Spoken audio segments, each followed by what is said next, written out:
პირველი საახალწლო ნაძვისხე საქართველოში 1900 წელს თარიღდება და ის როგორც ჩანს აფხაზეთში, კერძოდ სოხუმში დაიდგა. ქართველმა მკვლევარებმა კუპერების არქივში მიაკვლიეს ფოტოს, რომელზედაც საქართველოში ყველაზე ძველი ნაძვისხის ფოტოა გამოსახული.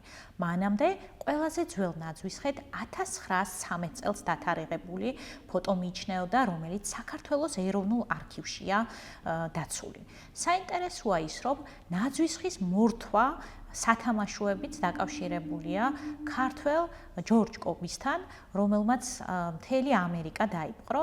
მან რაჭიდან საკმაოდ დიდი გზა გაიარა და ასე აღმოჩნდა ამერიკის შეერთებულ შტატებში და მთელი ამერიკა შობას ახალ წელს ნაძვისხეს სწორედ ჯორჯ კობის შექმნილი სათამაშოებით აღნიშნავდა.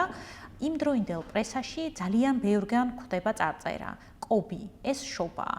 როგორც ჩანს, ქართველი გრიგოლ კობახიძე საშობაო განწყობის შემქმნელად მიიჩნეოდა.